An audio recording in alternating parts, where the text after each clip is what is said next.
Hey, how you doing? Happy Monday, start of another week. I thought I'd jump in here with a live. I haven't been live in here for a while, so I thought I'd just do a quick video on kind of when we have a bad week. So this often, this happens to us all, doesn't it? We have a bad week and we think, it's just not gone right, and we kind of whatever we're trying to do, things just don't go as planned. Whether it's business related, whether it's health related, whatever it is.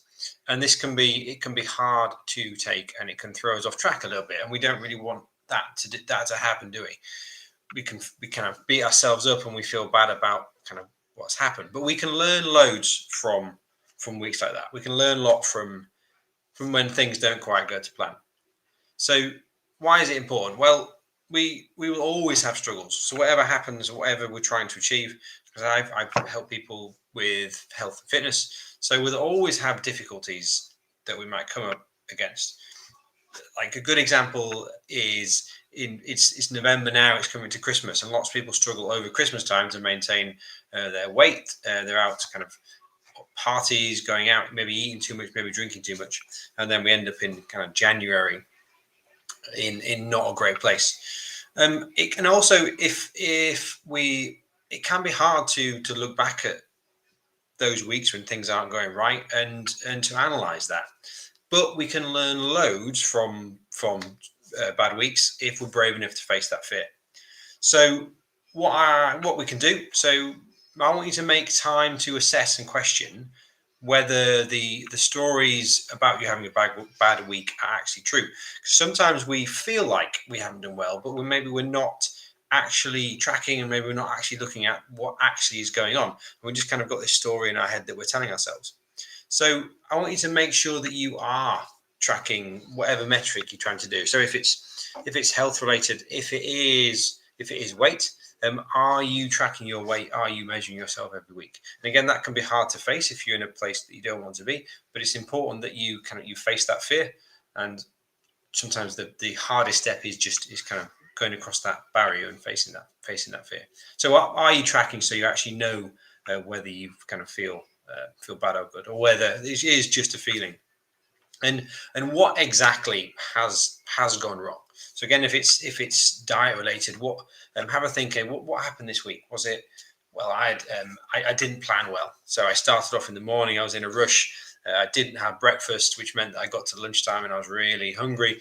And because I was in a rush in the morning, I didn't have a chance to make my usual healthy lunch that I usually make, and that led to me kind of being really hungry and walking past, I don't know, McDonald's, and just going in there because you couldn't make the right choice, and that led to you maybe eating the wrong kind of things in the evening, and so kind of go back to it and analyze what actually happened at the beginning, what maybe what happened there. Ask yourself why. So how can we reframe these weeks? So a good place to start is journaling and thinking about these things. So actually writing down on pen and paper, okay, and maybe spending 5 minutes on an evening and thinking, okay, how's my day gone? Or maybe on a Friday, looking back at the whole week, thinking, how's my week gone? And just spend a little bit of time writing down. There's something about kind of writing down in a journal, which is really good for getting the grey matter working and working out what's actually going on. In terms of tracking, well, I can say there's apps. There's an app for tracking everything.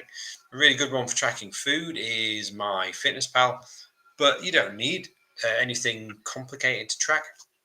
If it's weight you're trying to work on, just having a little spreadsheet, or even on a little bit of paper, tracking your weight every week and seeing what's happening, and thinking, what can I do this week?